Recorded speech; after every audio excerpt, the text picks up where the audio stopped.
Thanks, Josh. It's good to be back again. It's nice to see you all after a month. Ramadan Mubarak to those of you who are celebrating. Together with many other Jews here and around the world, I'm always proud to stand with you once again in solidarity with Palestine. And so I want to talk today about the growing hysteria about anti-Semitism, which Josh mentioned, and the hysteria which is now a serious problem for all of us. In this connection, as every time I speak, I want to give a shout out to the Jews Against the Occupation, who are always here with their banner.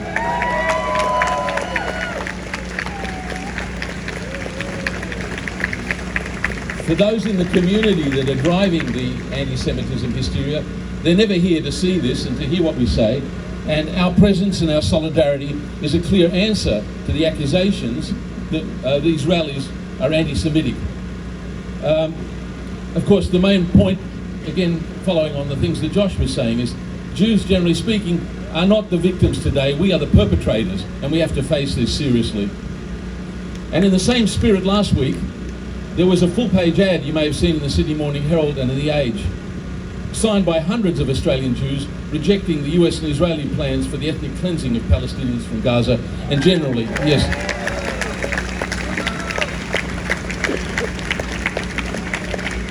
For over a year now, the horrors of the genocide in Gaza mean that we are all, and especially Jews, are facing one of the greatest moral tests of our time. We've all seen the drone images of Gaza, which looks like Hiroshima in 1945 after the atom bomb. Who in their right mind can believe Israeli propaganda that this is in self-defense targeting Hamas operatives and militants? It's bullshit. Given the devastation and the sheer quantity of bombing on Gaza, which exceeds all of the bombs dropped in the Second World War, Chomsky in 1971, Noam Chomsky, he remarked on the Vietnam War, and they're relevant today. He said, with no further information than just the tonnage of the bombs, a person who has not lost his senses must realise that the war is an overwhelming atrocity. And that's what we can say without knowing anything else about what's happened in Gaza. And in his many speeches, which are still important today, he made the point that it's relevant to say that there's no powerful outside force that can call us to account, and the change will have to come from within. And that's one of the problems that confronts us. But of course, the problem that confronts us is that dissent is always seen as a threat by those with power and privilege, and that's why, again, as Josh mentioned and I'll mention, people like Randa Abdel Fattah and Antoinette Lattouf and others are so important. Today we're being subjected to intense propaganda and efforts to deny Israel's crimes, but actually it's not working. And this is because everyone can see the truth, the obscenity, on our mobile phones. So Israel and its flunkies in the Zionist lobby have had to turn to their traditional propaganda methods. They've been ramping up to unprecedented levels an obsessive, hysterical campaign against anti-Semitism. This is intended to be a distraction, a diversion from the horrors of Israel's genocide, and we are being inundated in the media with panic about an alleged explosion of anti-Semitism and concerns about Jewish safety. It's all bullshit.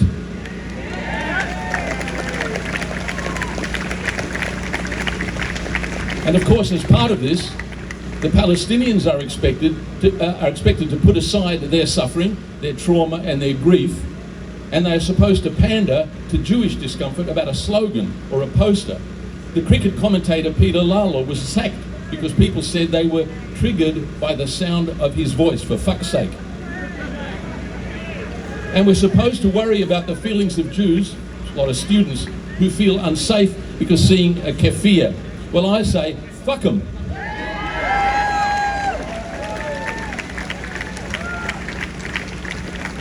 The brilliant Randa Abdel Fattah was more eloquent.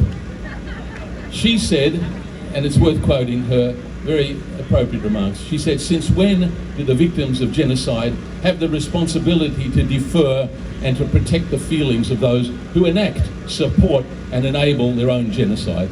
That's the right point. And of course, for her courage and her powerful moral voice, Randa has been targeted by the Zionist thought police in a McCarthy-style witch hunt. Her government research grant has just been suspended by the Education Minister, Jason Clare. Shame. Now, that indicted war criminal, Benjamin Netanyahu, actually said, of course, that anti-Israel sentiment is anti-Semitism, but one Jew online, he replied quite appropriately. He said, "Don't carry out a genocide in the name of the Jewish people, and maybe the Jewish people will face less blowback." He said, "Thanks for endangering us, you genocidal maniac."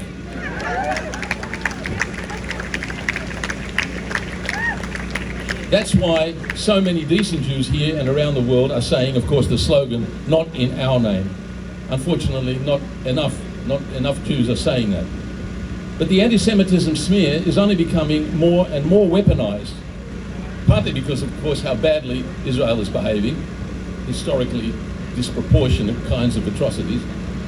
And the anti-Semitism smear is weaponized to silence Palestinian voices and those who speak out on their behalf for human rights, international law, truth and decency, like, of course, as I mentioned, the wonderful Antoinette Lattouf, who was sacked from the ABC. Shame. Now, the Australian Jewish News has a headline to indicate the hysteria. The quote was, "Anti-Semitism is ASIO's top priority."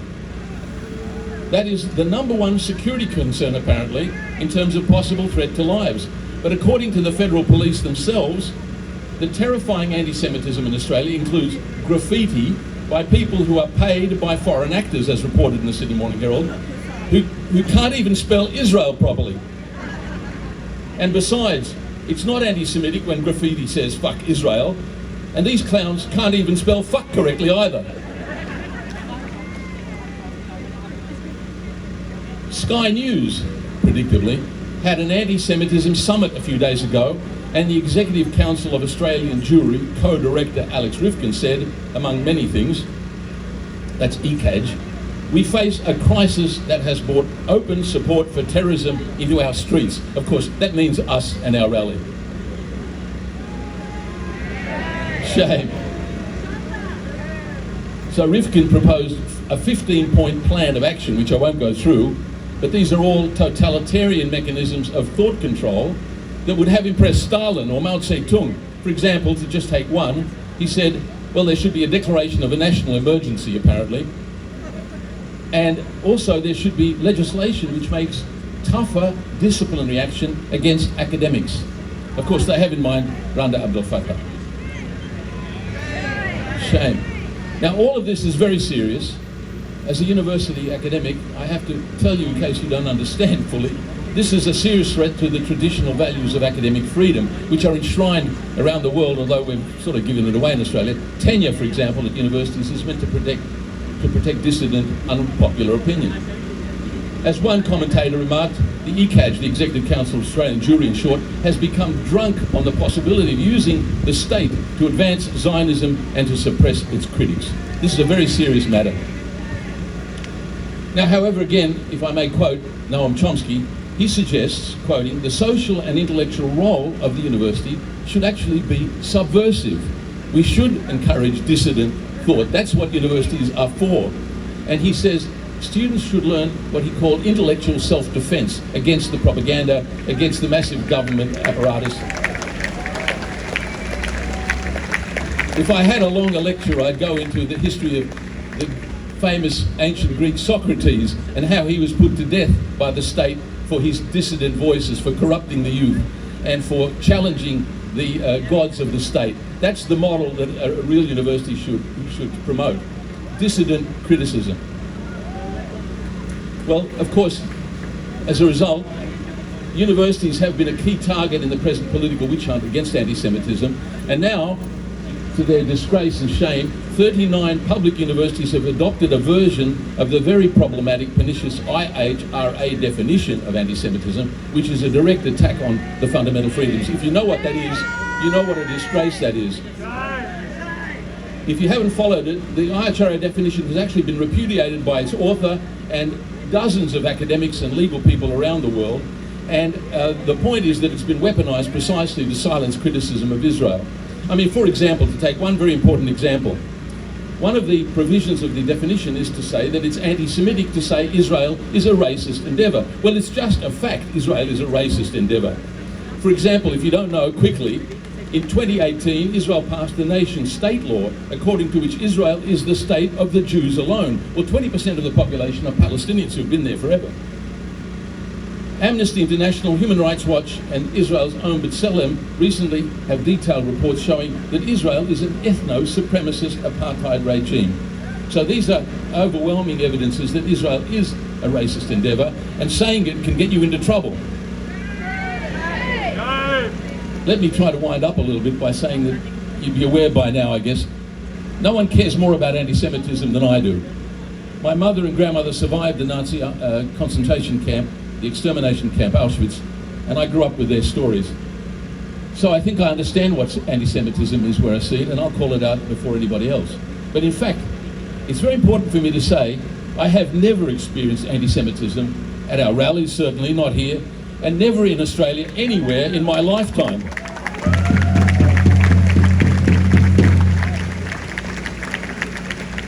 It's worth saying, I haven't got time to go into it, but the wonderful American academic Mearsheimer makes the same point about this insane pretense that there's this wave of anti-Semitism, especially at universities. He says it's not true, and he makes the point that, of course, as you know from the encampments that we hear at the universities and in America, very prominently were Jews setting up their tents and with their banners and having ceremonies. So the idea that the encampments were some kind of threat is also nonsense and a smear.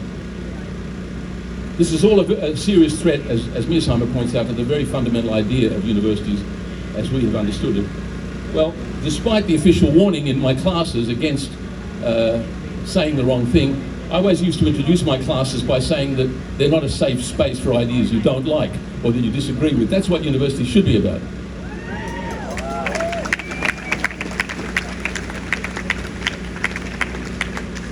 Well, finally, it's always, as every time I have the privilege to speak with you, it's important because of the public attention to what we say and the Zionist attempts to smear us. Let me repeat what I've said on every time I've had the privilege to speak to you. It's important for me to say something about the chant which we use and which is heard at rallies all around the world, from the river to the sea. The apologists for Israel's crimes claim that that slogan is anti-Semitic, or even a call for the annihilation of Israel. But the charter, it's in the context of the fact that the charter of Israel's governing Likud party says there will be no Palestinian state from the River Jordan and the Mediterranean Sea. And our government is just gaslighting us when they keep talking about the two-state solution. Netanyahu has openly rejected it. It's part of the Israeli plan to annex the whole of historic Palestine. Netanyahu has repeatedly rejected this possibility of a Palestinian state. And in July 2024, the Israeli Knesset actually voted overwhelmingly against the establishment of a Palestinian state. So tell Albanese and Wong to face the reality that there's no two-state solution.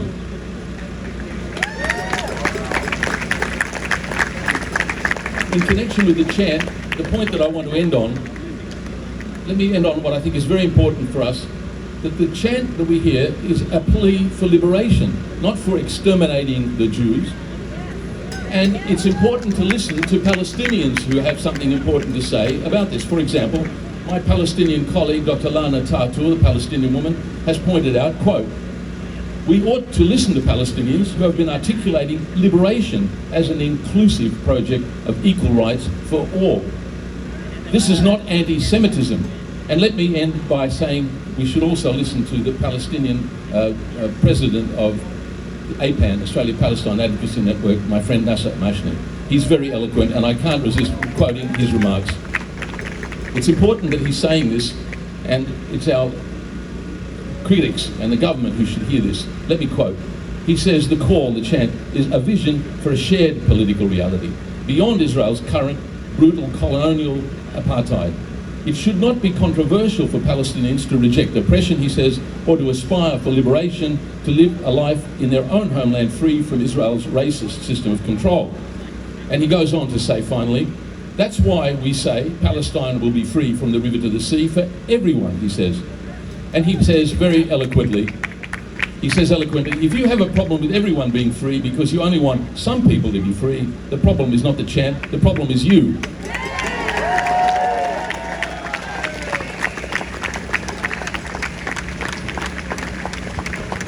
I'd add only a couple of things. Of course, the problem is not anti-Semitism. So next time, whoever they are, whoever you are, who wrote those graffiti, make sure you spell it properly. Fuck Israel, fuck Zionism. From the river to the sea, Palestine will be free.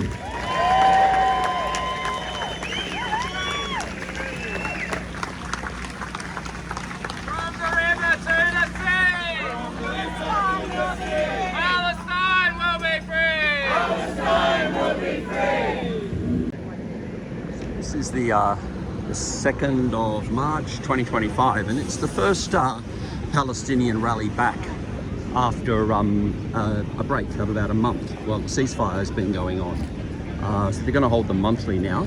So I'm assuming there'll be some good numbers here, and it's all a bit of Groundhog Day with the same old faces here that are flogging their wares for the Red Flag magazine and bigots not welcome here, the signs, Socialist Alliance or Socialist something or other. A few cops around, these guys giving out Marxism conference brochures. Not that many cops, to be honest. They didn't go past me. I thought there'd be a few at the synagogue, but there wasn't many. It's Pride yesterday, so they got all the remnants of the Pride flags all floating around too. But certainly not the same level as previous earlier protests, because it's after 1 now, so it should have already kicked off, but it'll be kicking off pretty soon, I'd say. Here's the communist guys and everything. It's funny how this black fellas for Palestine. So that lady's shirt is very much sums it up. There's this ideal that the free climate something or other. Anyway, I shouldn't go into it too much. Get in trouble for it all, as always. But yeah, we'll see how it goes with the speeches, selling their wares, a bit of honey as well. Marxism conference coming up, got to get in on that. And it's always these very, diverse, gender diverse type uni students that are flogging it. IPAN, Independent Peaceful Australian Network. Yeah. Displaced people 3.2 million, murdered 42,000, women murdered, children murdered.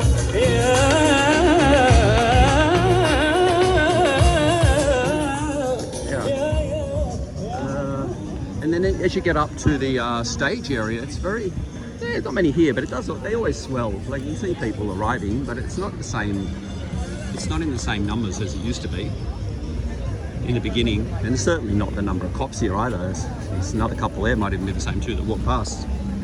I don't know how to pronounce the scarf things, but they're on sale everywhere. Flags, t-shirts, yeah, and there's the Quran.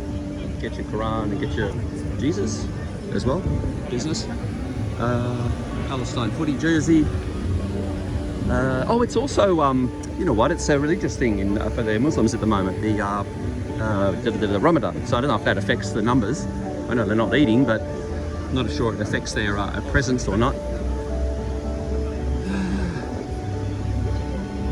I can see this lady reading she's been given one of these magazines, and I can see the front headline, it's the billionaire bigots and whatever else it says. Not sure which, it's one of the rags either. There's a music guy here too. I wonder if he's connected or just out busking for the day. Got a good crowd. Like I said too, Mardi Gras was on last night. That might diminish the crowds for 11 a.m. start, and a lot of them probably only just getting home. Well, here's the red ladies, who are always quite interesting when they're at things, because they're quite colourful.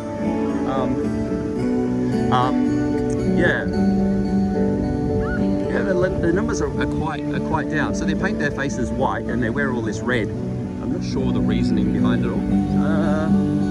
Doesn't really seem to have any. Yeah, he's got his little thing out for a bit of money. Got a couple of 5s and 10s there. Don't think he's connected. Just think he's trying to earn a quid. They'll probably shut him up when the speeches start. But yeah, considering it starts at 1 and it's probably now 10 past, it's pretty sparse, unfortunately, for the organisers. Here's this lady. She's always dressed like a fairy or something, right? She's got the wings, the butterfly wings and everything today. She's always very colourful. The big flag is there. Some guy got a Trump sign. We're going to have a look at that. We'll just see the fairy lady first. The fairy wings and the rest of the outfit. Oh, that's the usual guy with the blood on his face, got the Trump sign. Trump, you need money. Let me see you for one night and I will pay you. don't know what that even means, but yeah, he's the regular sort of guy that said everything. So he's got his sign out. Regular photographer. He's the lefty photographer that said everything. And then the flag. Yeah, years ago you'd come. Oh, there's bloody Liz Atkins with her hairstyle, and she's always true to her word. She says that every time there's a LBGTQL BLM+++ event on, she will make sure they flag that they fly the flag of whatever that group is, and she's true to her word, because at the moment at the Petersham Town Hall and all the inner west town halls, it's all pride flags. When it was a trans day of vengeance or visibility, whatever they call it, all trans flags. So she's very true to her word. Yeah, very minimal. More cops up here. Maybe they're just more concerned with getting the march through the city in good order. But yeah, very few. Yeah, very minimal sort of numbers. So I'm assuming they're going to head off from here, because there's the sign, which will be at the front, not unfurled, and the cops are up here waiting. They'll move those barriers when it's time. Yeah, we shall see. So hopefully, I've got a few dirty looks from the organisers, but not too many. So hopefully, I can just film and not be harassed in any way. I mean, it's their. I always like to remind them that the first 15, other than the one where I went camping, my footage sounds like I'm so fucking full of myself, but my footage is the best.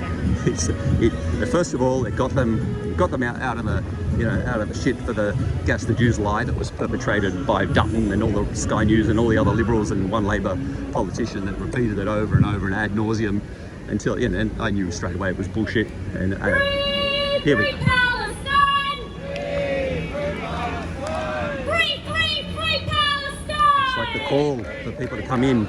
Some dudes, some wedding guys. I don't think they're involved. I think they're just they're passing through. Free Palestine! Good video though. Just on their way to a wedding. Free Palestine! That's I'm not sure his name, but he's spoken a lot. The other guy's connected with it. I'm so bad at not knowing everyone. Anyway, let's do some filming. Donald Trump, go to jail! Sorry, oh my god, it's been a month. Gaza is not for sale! Donald Trump, go to jail!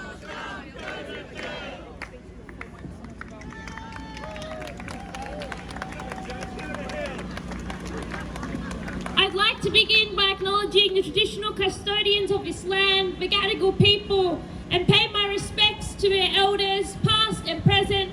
I'd also like to extend my respects to any Indigenous people joining us today. Sovereignty was never ceded, and this always was, and always will be, Aboriginal land.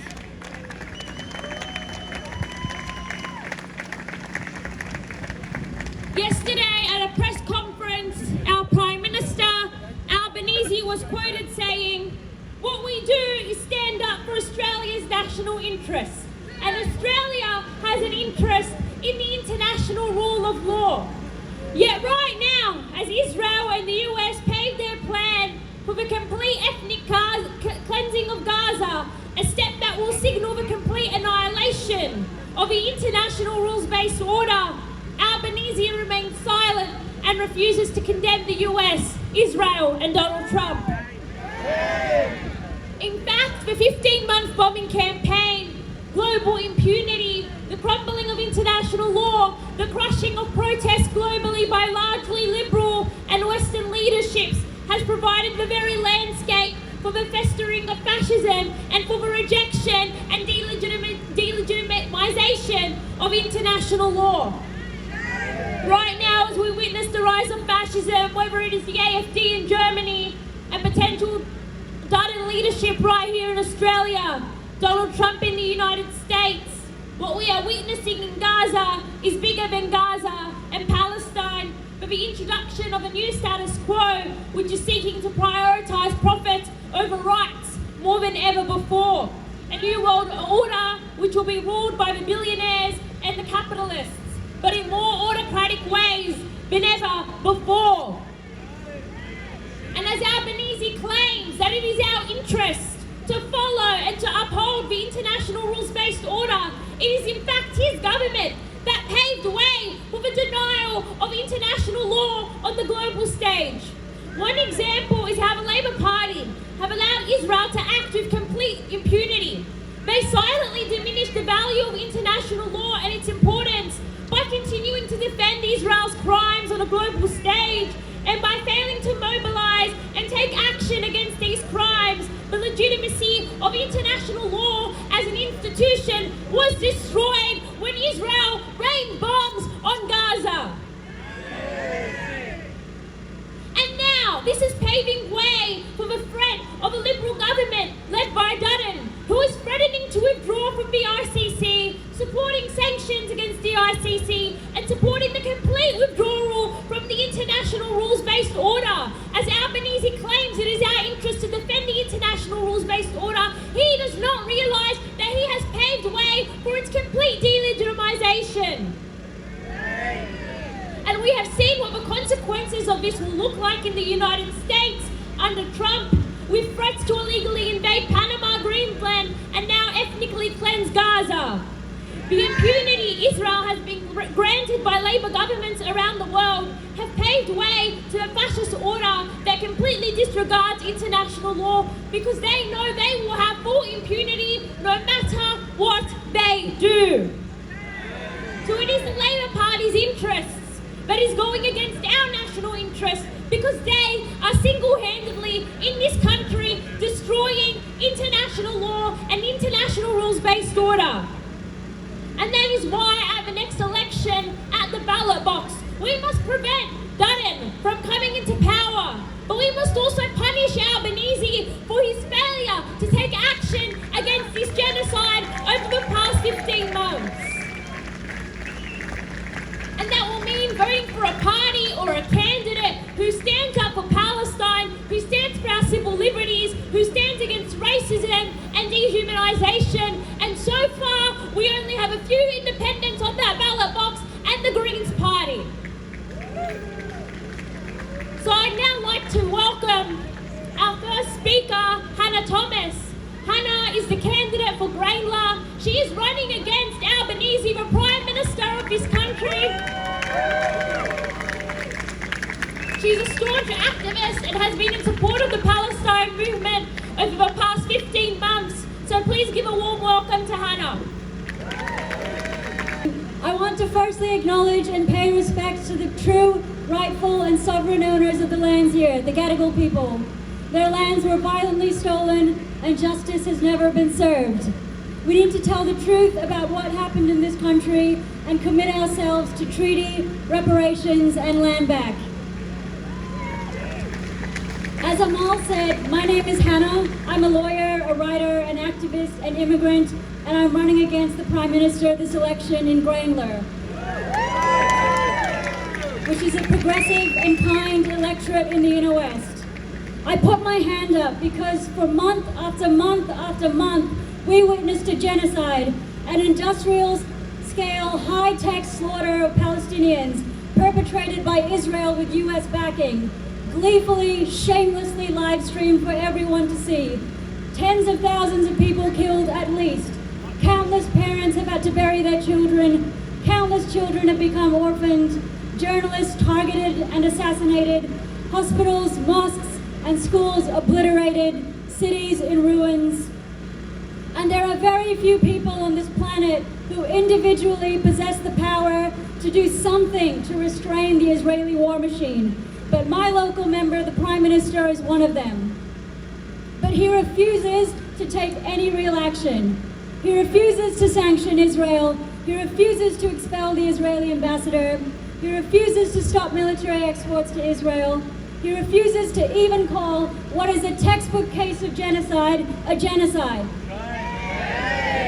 He can't even utter a word of condemnation for Trump's blatantly violent, racist, and imperialist fantasies of taking over Gaza.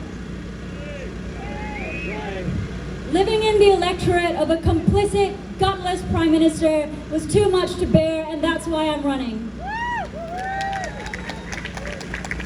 A temporary, highly precarious ceasefire is in place now, but we know that Israel's violence will continue as it has since the ceasefire came into effect back in January. We must not look away. Meanwhile, here in Australia, institution after institution is pathetically caving to the rabid Murdoch media, the pro-Israel lobby and the far right. From the ARC's decision to strip Dr. Randa Abdul Fattah of research funding, to Creative Australia's dumping of Khaled Sabsabi, and the NGA removing Palestinian flags from artworks. And of course, there's University Australia, who have adopted a definition of anti-Semitism that stifles criticism of Israel, literally shielding it from scrutiny and consequence as it commits atrocities. Now, it is not only legitimate, but it is absolutely necessary to criticize Israel's illegal occupation, genocide, and apartheid.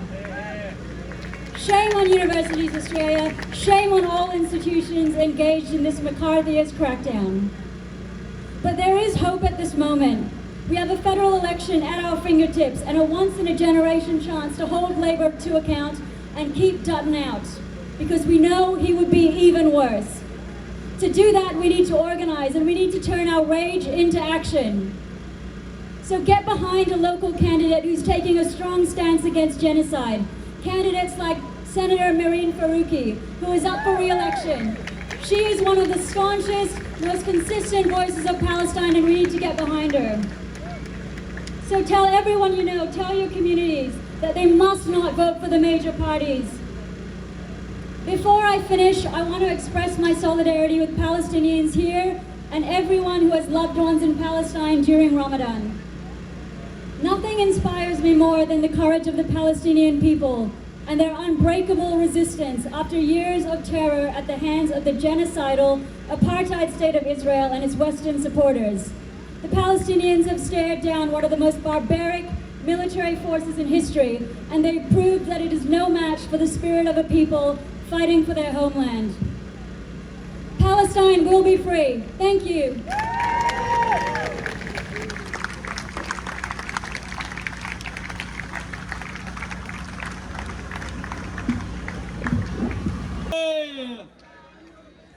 Palestine will be free! From the river to the sea! Palestine will be free! And from the sea to the river!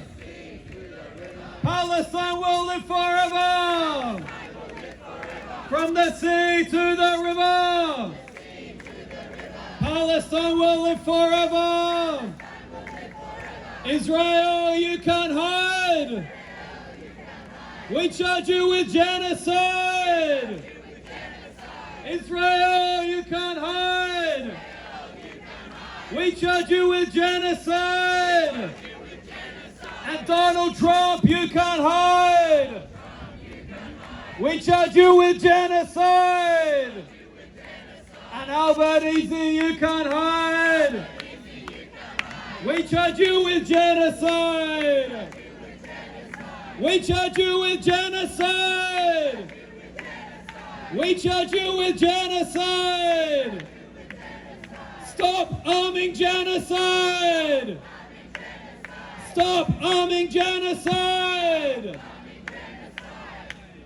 Thanks here again today. My name's Josh Leeds, also from the Palestine Action Group. I'm co-chairing with Amal today. I want to begin, of course, by acknowledging again that we are protesting today on stolen Indigenous land. This is the land of the Gadigal people. It always was, it always will be Aboriginal land, and we always will fight alongside our Indigenous brothers and sisters against this racist system, against this racist state here in this country, and for Indigenous liberation the world over. Now, we're protesting, of course, at a critical time when so much is going on. We know, of course, that Israel continues to breach its ceasefire in Lebanon hundreds of times. It continues to occupy southern Lebanon. We know Israel is occupying more and more of Syrian territory every day. We know that Israel is launching more and more attacks into the West Bank. Historic and brutal attacks with tanks and bombs and mass displacement now happening in the West Bank. And this is, of course, deliberate Israeli policy. They've displaced now 40,000 people from refugee camps in the West Bank, who they have told may not be able to return for over a year. Israel has said that their military operation in the West Bank, is what they're calling it, could last a year. Now, of course, we know the military operation in the West Bank has already lasted for decades. Israel illegally occupies the West Bank, and it's not just Gaza that Israel wants to ethnically cleanse the Palestinian population of. The West Bank is central to the Zionist plans for what they call a greater Israel, to their plans to destroy the Palestinians as a people. And for decade after decade after decade, even throughout the years when they pretended there was a peace process, when they pretended there was a two-state solution, Israel never stopped for a single day, expanding their illegal settlements, bulldozing Palestinian homes, murdering people in the West Bank, driving them out, displacing and ethnically cleansing the Palestinian population. And as we've been saying for over 16 months, you only have to look at all the lies that Israel uses to justify their genocide in Gaza. You only have to look at the West Bank to see that they are lies. Israel has justified their genocide in Gaza, of course, by pointing to the existence of Hamas, October 7th and so on. But there was no Hamas in the West Bank. This has not got anything to do with what Israel's been doing in the West Bank for decade after decade. And the West Bank tells us the real story of the Israeli agenda, which, as we said, from day one has been about genocide and ethnic cleansing and land theft and racism. That's what this state stands for. That's what it was built on. And that is what it's being armed to the teeth every single day to continue. Now, of course, we've had this ceasefire, if we want to call it that, in Gaza for the last month. We know that that has come to an end officially as of today, and that Israel and Netanyahu, this far-right genocidal regime of Netanyahu, has taken no steps to continue that ceasefire. He sent a joke team of pretend negotiators to engage in the farce of pretending that they are negotiating a continuation of the ceasefire, knowing full well that they have no intention of doing so. This, of course, poses a very real danger that at any moment now Israel could relaunch the absolute hell upon Gaza that they waged for the previous 16 months of massacres, of mass killing. And we have now within the Israeli government politician after politician, not just from the openly fascist parties, but from the ruling Likud party, openly talking every day about how they want to mass murder the Palestinian population, how every adult should be killed, every child should be separated from their families, everyone should be displaced. That's what they say every day in Israel. Of course, our media gives us a totally sanitized bullshit version of what Israel really is. They present us with utter lies, lies that the Israeli politicians and military figures themselves don't even bother to regurgitate anymore. They only exist for the Western media and Western politicians to pretend that up is down, that black is white, that 2 + 2 = 5. That's the world we're living in now, a totally Orwellian fantasy world where they make out still somehow that Israel is the victim. They make out still that somehow those of us who want to oppose genocide are the problem, that we are the violent ones, that we are the racists, according to our political establishment and media establishment in this country. And it's absolutely absurd and dystopian and, impossible to comprehend the level of lies and spin required to maintain this facade, especially at a time, of course, when Donald Trump sits in the White House. Donald Trump surrounded by neo-Nazi saluting billionaires like Elon Musk, like fascists like Steve Bannon doing the Nazi salute the other day, and then Trump releasing, of course, the most hideous, racist bizarre fever dream of a video where he celebrates the genocide of the Palestinian people in Gaza, where he imagines his fantasy of Trump Gaza, where he has luxury hotels on the beach in Gaza, he's sipping cocktails with Netanyahu on the graves of the Palestinian people. I mean, it's impossible to comprehend for any normal human being the kind of sick mind that it would take to produce a video like that. And then as the President of the United States, the most powerful country in the world, to publicly release that video. I mean, that is the world we are living in today, in 2025. That is the world brought to us by the previous 16 months of the genocide in Gaza. Trump can release that kind of extreme, like racist celebration of genocide in video form. He can do that precisely because they have been carrying out a genocide in Gaza for 16 months. They have actually been dehumanizing and killing the Palestinian people en masse. And now they want to celebrate that with these kinds of grotesque parodies. And yet, still, we haven't heard a single word of criticism of this, of course, from the Albanese government, nor really from any of the media establishment here. And that's bad enough, but it comes at the same time, of course, that they're whipping up an increased witch hunt, as Hannah talked about, a McCarthyite-style witch hunt going on in Australia of any Palestinian supporter. And of course, to do that, they're talking about anti-Semitism. Now, anti-Semitism is real. Of course, we condemn it. Of course, there have been a spate of anti-Semitic attacks, according to the police, probably carried out by organised crime gangs, not by protesters, funnily enough, not by any of us who every week come here and point out again and again that we stand against all forms of racism. And that is what our movement is about. But you have a political establishment here who won't say a word of criticism of neo-Nazi saluting billionaires, of the openly fascist Steve Bannons of the world, not to mention the German AfD, of Donald Trump himself making these open videos celebrating ethnic cleansing, and yet they have the nerve to call us the anti-Semites and the racists, and to try to oppress us with new hate speech laws and new anti-protest laws, which of course they've been piling on federally and now in New South Wales as well. And of course, you know, the double standards are extreme. We know story after story of Islamophobic attacks happening that get no coverage, no condemnation, no headlines, no outrage, no moral panic about Islamophobia in this country, no new laws and press conferences and parliamentary inquiries and police powers and task forces to set up to combat Islamophobia or anti-Arab and anti-Palestinian hatred in this country. Of course not.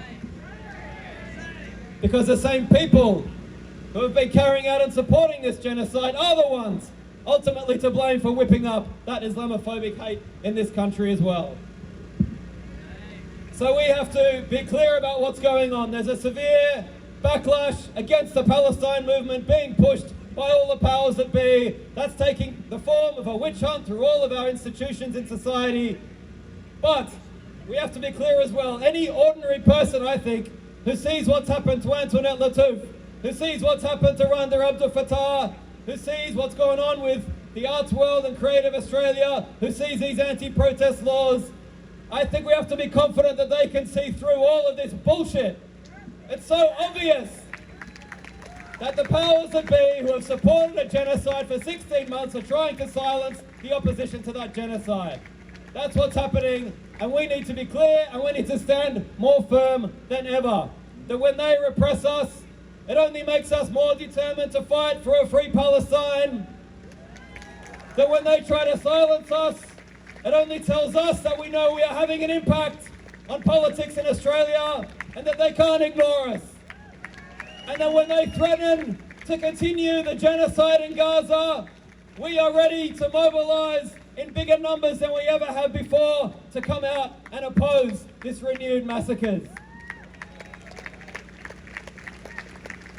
On that front, I'm going to introduce our next speaker, Peter Slezak. Peter Slezak and will be known to many of you as a very outspoken critic of Israel, and of course a Jewish man who has taken a stand against the Zionist state of Israel and always pointed out, of course, the difference between those two things. Thank you, Peter.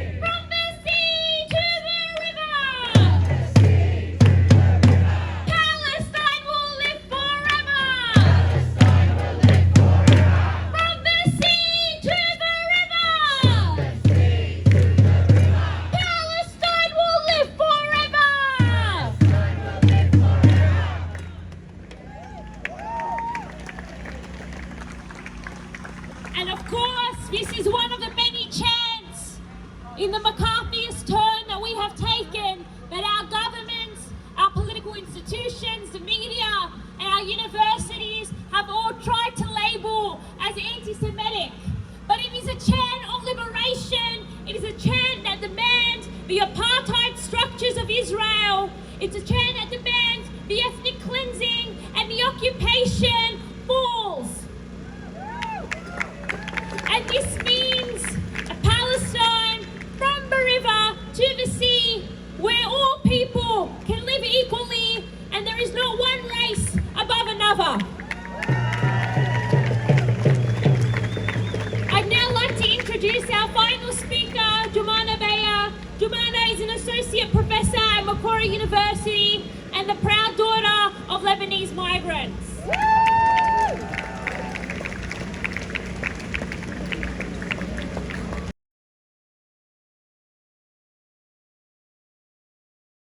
Good afternoon, everybody. Thank you for coming out again.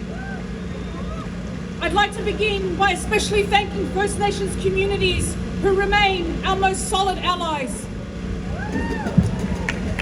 And our deepest gratitude to them for extending to us their land as we fight for Palestine's liberation. We've had a break for a few weeks from these marches, but what a few weeks it has been. I work at a university and I'd like to focus on two things that have unfolded there. Universities are not detached from the real world, I can promise you that. Quite the opposite. They are bellwethers of what is possible and what is coming in terms of political suppression. I say this because universities are meant to be spaces where people teach, where they research, and where we explore ideas, and importantly, where we make conclusions based on evidence. Right now, all of that is being eroded before our very eyes in relation to speaking about Palestine. Let me start with my colleague, my friend, Dr. Randa Abdel Fattah, a former DECRA Fellow and the current recipient of an ARC Future Fellowship. Her grant has been suspended by my university and the ARC following a conference she spoke at QUT. Would you believe that no one at the ARC or at Macquarie has seen the full text of this speech? That much was admitted to by the ARC at the Senate estimates the other night. They have relied instead on a few sentences printed in that hack rag, the Murdoch Press, the Australian. The claim is that Randa is not using her funds in the way that she stated in her application. This is frankly untrue. But if it were just about reviewing her spending and her budget, why has a spokesperson at Macquarie said that they can only deliver their investigation findings in the second half of this year? Does it really take 6 months to review a budget? A key component of the success of winning ARC funding is to show how you can make your research or your expertise accessible to the wider community. We call that in the business community engagement. Let me say this very clearly. There is no other academic in the social sciences or in the humanities that does this more effectively than Randa. That promise to engage community is written across her entire grant application and in the execution of that project. Her work and I apologise for using a non-halal phrase right now, but you'll realise why in a minute, her work passes the so-called pub test that Labor Party charlatans wielded against us researchers when they had the Hyde to veto so many of our grants. Incidentally, the ALP legislated the end of ministerial interference in the ARC funding, and yet Education Minister Clare wrote to the ARC demanding that they investigate Runda. That shame indeed, that promise lasted very long from the ALP. Runda's work passes the pub test in the best possible ways. QUT was a combined academic and public event. Her speech was pitched for public outreach. For doing her job, she is being punished. All this tells me is that the investigation is not about her spending. The ARC representative admitted as much during Senate estimates as well. It is yet another episode in a racially driven attack, one laced with misogyny too, against my colleague, who against all the threats of lawfare and bullying from lobbyists continues to raise awareness about the violence the Palestinians have endured for 6 months and counting. Her words have power, and the lobbyists and members of 5A who despise her have run out of believable arguments, counter-arguments. What they are doing instead is using university management, using the ARC and using politicians to shut us all up, to suppress, let me be, accurate. They're trying to silence our right to political expression wholesale. Is this the democracy that Australia wants? Is this the world that we want to live in?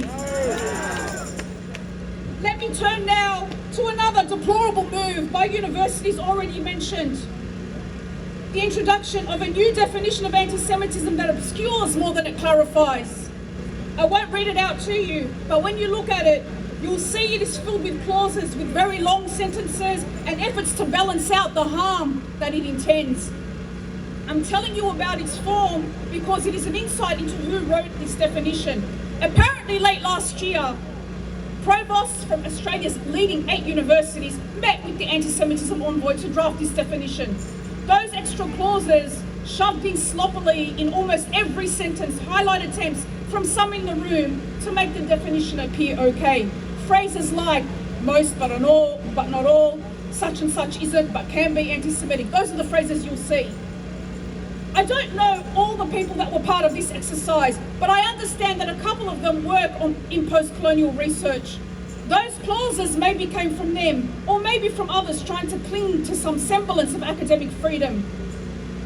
What they all really needed to do was reach for Edward Said's 1979 essay, Zionism from the Standpoint of Its Victims. Because no matter how much you twist that definition, it willfully erases Zionism as a lived reality for Palestinians, for Lebanese and Arab communities. I don't say all of this to lament my own family's personal experiences, but also my teaching and research about the region and my attempts to take my knowledge into communal spaces. A threat hangs over me and people like Randa and so many others. And that is the point of the definition, that is the point of its vagueness, to raise the spectre of the threat so that we shy away. And it leaves it to university managers to decide what is anti-Semitic. Given the power of the Murdoch press and those lobbyists that we've already seen enough of, we all know what it means. I cannot fathom how a bunch of professors from our leading universities were involved in defining this word, and this is the outcome that they came with. This definition might be intended to protect a minority community, but what it will do instead is target academics speaking up for Palestine, just like the new hate speech laws will target Palestinian-aligned activists. I know, I'm not stupid, I know Australia has a problem with all forms of racism, but here is a key difference. Anti-Arab racism is being nurtured by centres of power. They protect against anti-Semitism while throwing burning rocks at the Arab community and its allies. There is so much contempt and hate for us, so much I had no idea of the depth of it. Reflecting on complaints against Runda, against Antoinette Lattouf's treatment at the ABC, the attacks against Professor Chelsea Watago at QUT for hosting that anti-racism conference, I have to ask, how many brown women do they intend to take on? There are more than 3, I cannot count them all, of course. The enlightened people of the West love to talk about how suppressing brown women, how suppressed I should say, or oppressed brown women are by their own communities and cultures, but love even more to attack us when we surprise them by showing how determined and fierce we are and how hard we will fight for justice. We are such a problem for those centres of power. About 9 months ago, I gave my first speech at one of these rallies. At the end, a man came up to me. Actually, I'll tell you who the man is. He won't mind if I identify him. He's the most manly of men. It's our friend over there, Bob the drummer. He came up to me and he said, "You women are amazing. One of you equates to 1,000 men. If all of us men are killed, I'm not worried, because it is you women who are going to free Palestine." As it turns out, the Randas, the Antoinettes and the Chelseas are not just freeing Palestine. They are saving higher education from snuffing out academic freedom definition by definition. They are saving the ABC. They are saving the white feminists who have abandoned us all. They are saving the ALP from its dance with right-wing extremism. And finally, they are saving this Western-loving democracy from itself. Thank you very much. Free Palestine!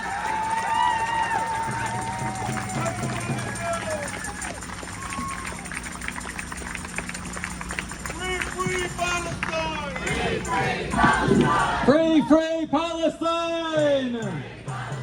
Occupation is a crime! Free, free, free Palestine! Occupation is a crime! From Lebanon to Palestine! Occupation is a crime! Free, free, free Palestine! Free, free, free Palestine! Stop the genocide! Free, free, free Palestine! Down with occupation! Up with liberation! Down with occupation! Up with liberation!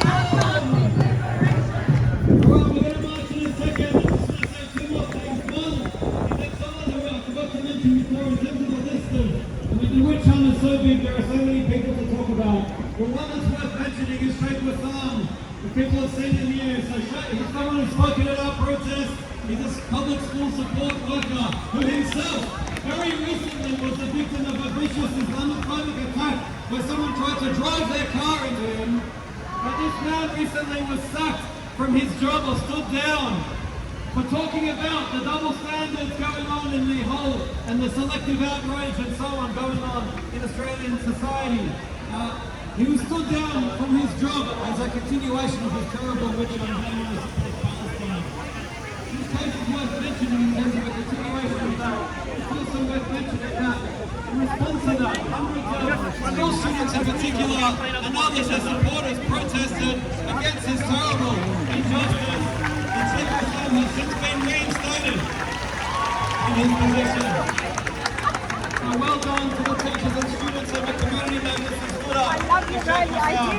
And that's important because it's important to remember that protesting can get results. That we do have a power as a people.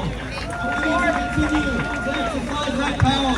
Yeah, there's all this shit going on. There'll be hopefully legal challenges to these new anti-protest laws, which we think are unconstitutional, all the rest of it. But at the end of the day, our power lies in our numbers, in our ability to mobilise on the streets, in our numbers, and to say no to genocide, to say no to hypocrisy, to say no to the lies and repression they're trying to mete out to this movement. So it's good to see a big crowd out here today. And I'll just announce at this point, so at the moment, as things stand, the Palestine Action Group, we're planning the next major demonstration again to be in 4 weeks, which will be Sunday the 30th of March. That is Palestine Land Day. So it's an important historic day to mobilise anyway, and it fits with what we've said, that we want to do these protests every few weeks or so, try and get big numbers out to the rallies. But at the same time, of course, we need to be ready to respond to events. So please keep watching, keep following Palestine Action Group Sydney on Instagram, Facebook, etc. because we may, of course, need to call protests with shorter notice, snap rallies, and of course there's many other organisations and community events being organised for Palestine too, all of which of course we support. So but the next big Sunday rally we're planning, Sunday the 30th of March, please put that in your diaries and calendars and plan to be there. Alright, let's go, let's take to the streets once again and tell our government what a bunch of wrong, hypocritical, racist bastards they are. Let's tell Trump to get fucked. Let's tell Netanyahu to go to jail. And let's tell the Palestinians they will be free and we will stop fighting until they are free.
top, give them an indication to do it.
Are complicit in that crime. Australia maintains its military and economic support for the state of Israel, which is led by a wanted war criminal, Benjamin Netanyahu. And we now have sitting in the White House a far-right racist bigot, Donald Trump, who is openly celebrating and calling for the ethnic cleansing of Gaza. We demand freedom for Palestine. We demand a permanent Israeli ceasefire. We demand Israel get out of Gaza and the West Bank. And we demand our government and the US government stop arming Israel.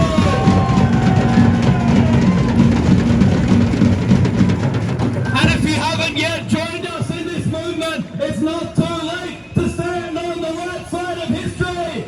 To stand with those of us who want to see a world without genocide and racism and apartheid and colonialism and occupation.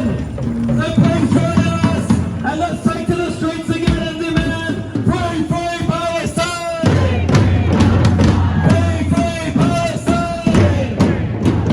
Occupation is a crime! Yeah, it wasn't a random sit down, it was orchestrated with the permission of the police, that's for sure. So I did see it happen. Free, free, free Palestine! Occupation is a crime! Free, free, free Palestine! Israel out of West Bank! Israel out of Gaza! Israel out of Palestine will live the intifada! Israel out of West Bank! Israel out of Gaza! Israel out of Palestine will live the intifada!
QB building.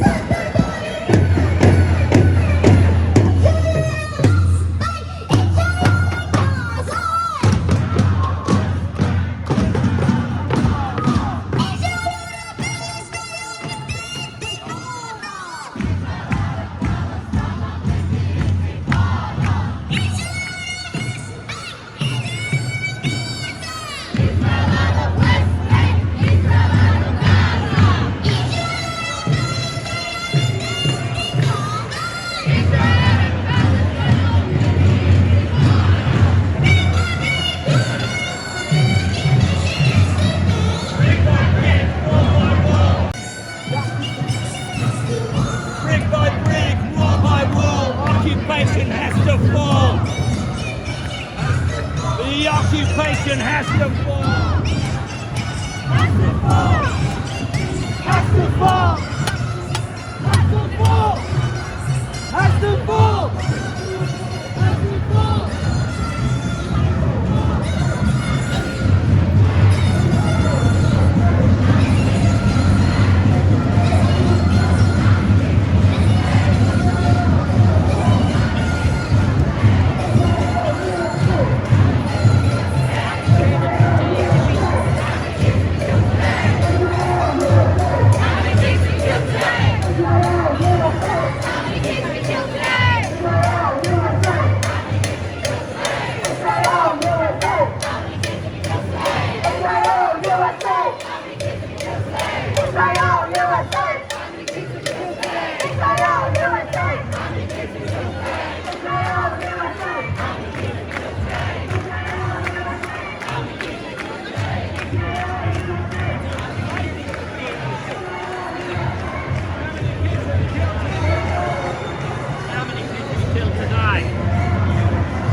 Well, that's the end of the rally. Yeah, definitely much smaller than the old days. They don't even have horses at the end. They've got one grey, or whatever colour that car is. That's it. Now all the public is free to go about their business, and no motorbike driving up the own footpath when he could be on the road. But what the fuck is all that about? What's he on the footpath for? And then he abuses the people and goes and gives them. He goes like this to them. And he's on the footpath.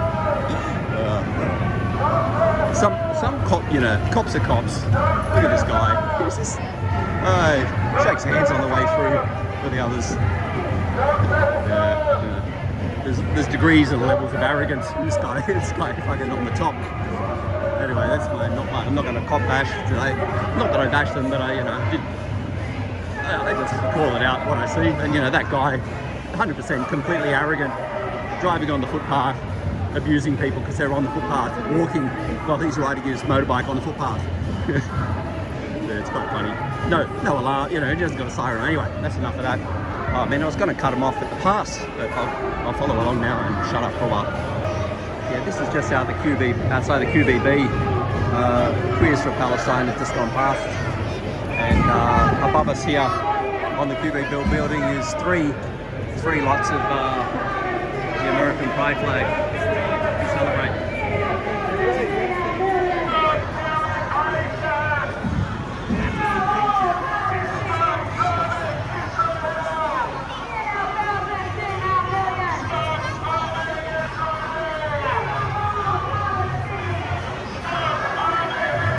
The socialists are always the most enthusiastic.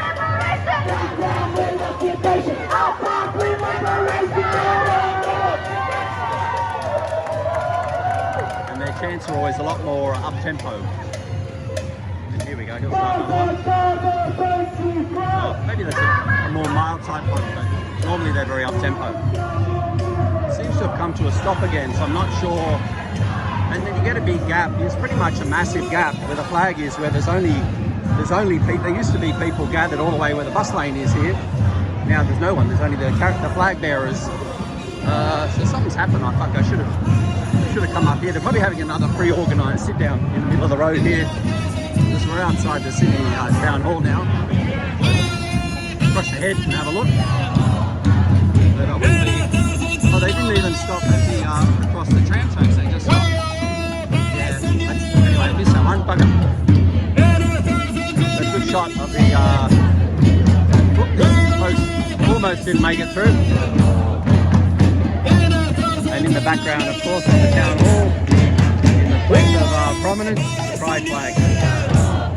We're replacing the New South Wales emblem flag. If you're a New South Welshman or a New South Welsh person, forget about it. You're getting replaced by the pride flag. Your flag is down.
Route now.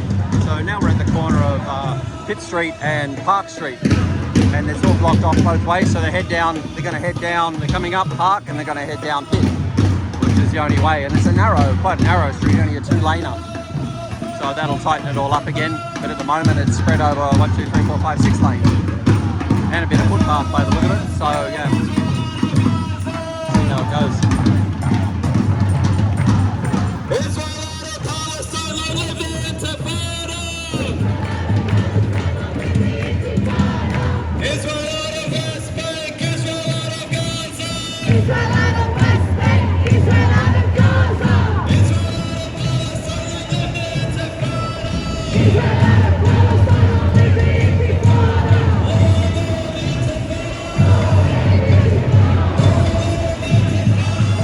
Teachers Union are got to have their own little stand here. The cops are just ignoring, I guess. They don't really, it's not too big of a deal, I guess. Oh no, they're winding their flags up. They're out of here. They're out. They're done for the day. Teachers Union had enough. They're off. They're off, out of it. Flag winding time, and of course, yeah, they could just walk home to town hall station or go to the pub probably if they're teachers from here. As the rest continue on their merry way down Pitt Street. Oh, that's nasty.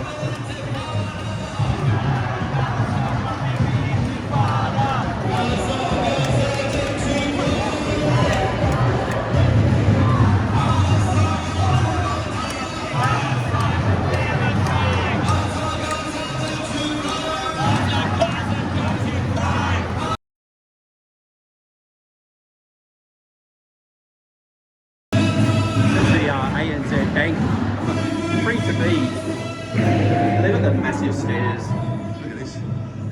massive stairs here, and of course then when you go out back outside again, well, Palestinian march is going on.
the sea.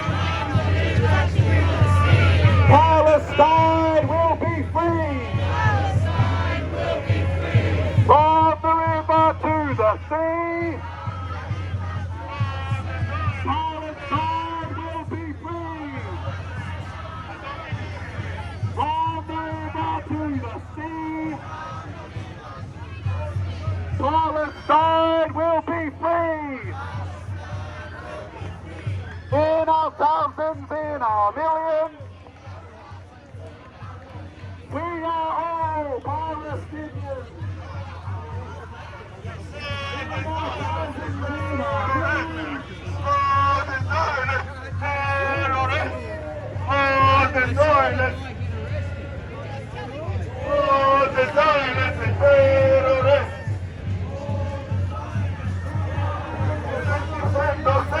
no, we're gonna keep saying. We're gonna keep saying. Oh, the Zionists and terrorists. Oh, the Zionists.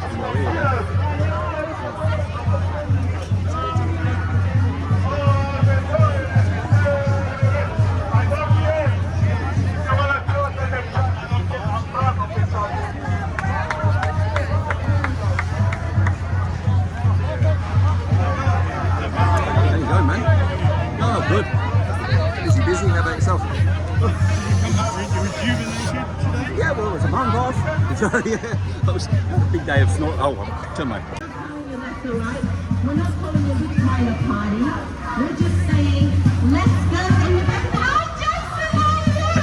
It's so good to see you. I answered to Jason as well. I thought of the police officer, Jason. You know Jason and Sean? Yeah, sorry. Hi, James. Hey, mate. Okay, as I said with people, today is Clean Up Australia Day. What are we going to do? We're going to clean up the trash in Canberra. That's what we need to do. Clean up the trash in Canberra. Clean up the dirty politicians out of Canberra. Assalamu alaikum, Mariam, salaam alaikum. It's me.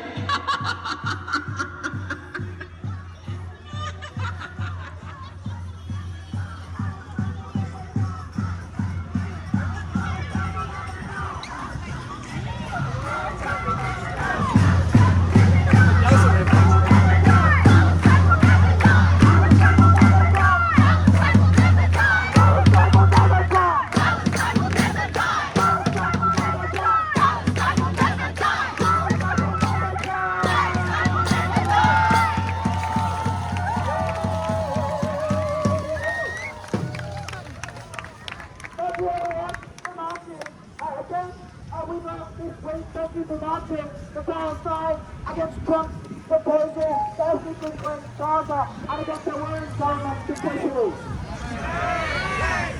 We're all from Socialist Alternative, Sydney's largest socialist group, and after this rally, we're hosting a meeting on why the West supports genocide. So come along, it'll be in our socialist bookstore just 10 minutes away in Chinatown. So if you want to come along and participate in the discussion, please be our guest and just find a member of Socialist Alternative. They'll show you the way. Thanks everyone. See you next Friday.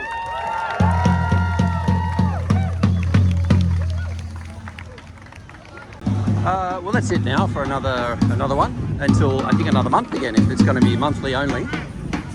This guy's always good value for Tory. Normally has his face covered in red paint, which he hasn't done today, which makes it better again.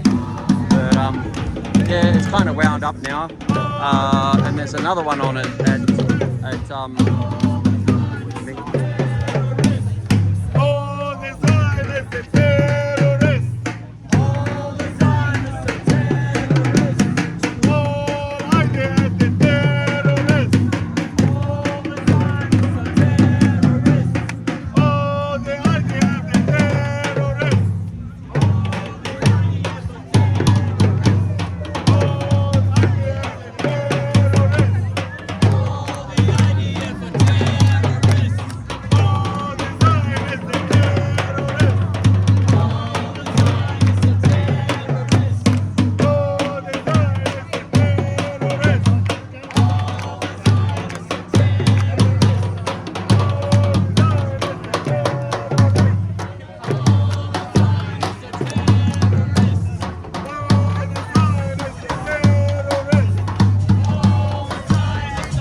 was odd. He called me in specifically to film him and film down low while he stomps on his FCK IDF sign. It is what it is, I guess. Masked Ranger there. Yeah, these are the two drummers. The drummer and the drummer boy. So yeah, that's kind of it. I think they're going to do a bit of the guy with his dog always here. Didn't read his signs really, don't really.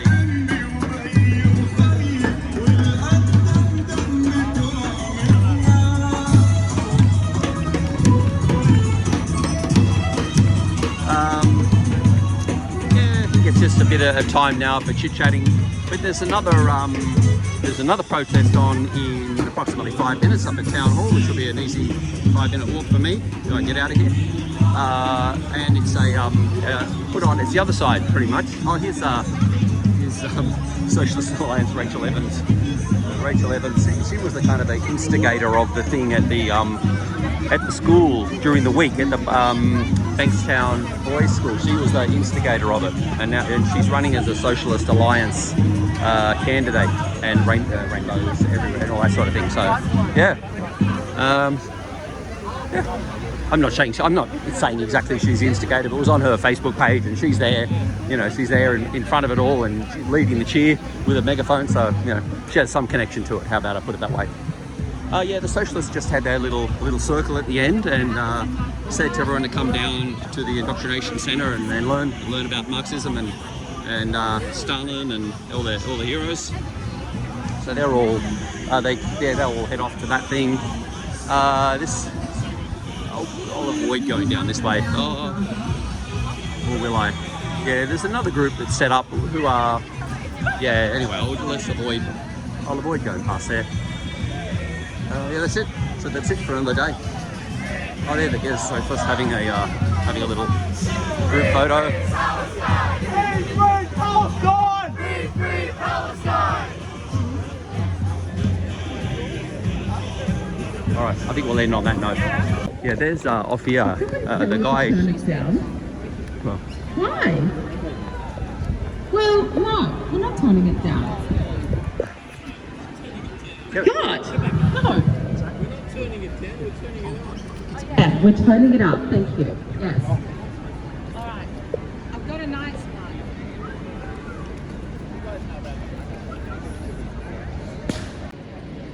Yeah, this is the guy that did the Newtown stunt with the Daily Telegraph crew. He just come through, and they gave him a bit of curry. He might be probably off now to the thing I'm going to, so I'll probably see him there, I'd say. So just coming back up now, it's just after 3 o'clock to Town Hall. We've got a busker here rocking a bit of George Michael's going on. They always have they have their money thing, but they don't get much money, so they have these scans now, and you scan and pay them that way, which is more like most people that are watching, I guess. Yeah, he's rocking it. Town Hall, so there's supposed to be oh, here they're over there now. You can see Israeli flags, Iranian flag, I believe it is, Australian flag, and noticeably missing from the Town Hall is the New South Wales emblem flag, which has had an upgrade to the American pride flag, but you know, that's just how they roll. This just up on the steps here was the photo of the Woman of the Year with our esteemed Clover Moore, the mayor, and what's his name, Alex Greenwich, and they named the Woman of the Year, which was unfortunately this year it was a man. But you know, you get that, ladies. Just, you know, don't whine and whinge about it. Just get with the you know, what's going on. A reasonable number of cops here. There was supposed to be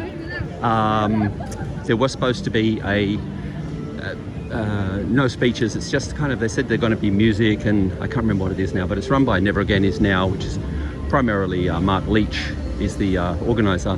Whoa, nearly shot on a balloon there. Yeah, so we'll see what it's all about, and we shall see what it is. I've got a lady tailing me already, but because it's very quiet, I think she's tailing me very, very closely now. Very closely. And closer. Hello. Hi. How you doing? I'm filming. I filmed all the protests that happened in Sydney, so I'm just filming this as a protest. Yeah. No worries. Thank you so much. Yeah. It's very quiet, so I can't hear what's happening.